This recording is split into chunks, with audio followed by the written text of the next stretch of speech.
d'investissement depuis son installation, conformément à l'article 24 de la loi 23-17 du 15 novembre 2017, le comité de wilaya chargé du suivi et d'assainissement des projets d'investissement a examiné 126 projets, donc dont changement de statut 8 avec avis favorable, changement d'activité 10 avec avis favorable, nombre de projets annulés 66, donc la division de l'heure, nombre de lots de terrain récupérés 91, superficie récupérée 39,7 hectares. Bien sûr, il y a beaucoup parmi les élus qui se posent la question, tant de terrain récupéré, tant de superficie récupérée n'a pas été mise dans la plateforme numérique de l'investisseur. Je vais vous répondre parce qu'il s'agit des zones d'activité que nous disposons au niveau de la wilaya Tizi Ouzou et sont d'origine soit communale, donc de l'agence foncière, ou bien de Divendus. Sur ce, pour nous permettre de les mettre dans la plateforme numérique, il faut que ces terrains soient versés, déjà transférés au domaine privé de l'État. Donc, M. Louali a saisi à maintes reprises la centrale pour pouvoir faire un ancrage juridique ou un mécanisme juridique pour pouvoir les mettre dans la plateforme numérique.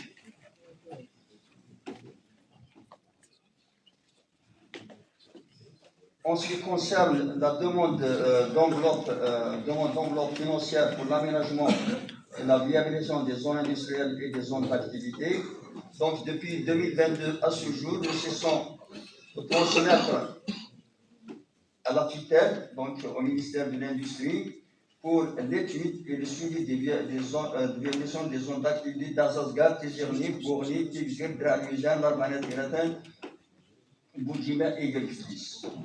Donc, le montant des études demandées, c'est 138 710 millions de dinars. Concernant la viabilisation et l'aménagement de la zone industrielle de Souana, donc il est apprécié que l'étude effectuée en 2 phases par le bureau d'études de Blida, l'URBA, a dégagé un montant de 8 300 millions de dinars. Ce montant de l'opération a été transmis au titre de la loi de finances de l'année 2026. Cependant, c'est un montant qui a été jugé trop excessif, trop élevé par la centrale. Sur ce, donc suite aux instructions de Somalie, nous l'avons demandé en tranches, avec comme première tranche 5 500 millions de dinars, ce qui équivaut à l'aménagement de 200 hectares. En termes d'accompagnement des investisseurs, il faut savoir qu'à Tizi Ouzou, dans la wilaya Tizi Ouzou, avant 2019, il y avait beaucoup de projets qui ont été agréés, que ce soit en concession ou bien en cession. Nous avons dénombré 63 projets autorisés en concession et 72 projets autorisés en cession. Ça veut dire, c'est-à-dire avant 2008. Ils ont été agréés avant 2008. Mais cependant, à ce jour, ils n'arrivent pas à démarrer leur projet au motif qu'ils n'ont pas l'acte nécessaire, bien le document nécessaire pour avoir le permis de construire.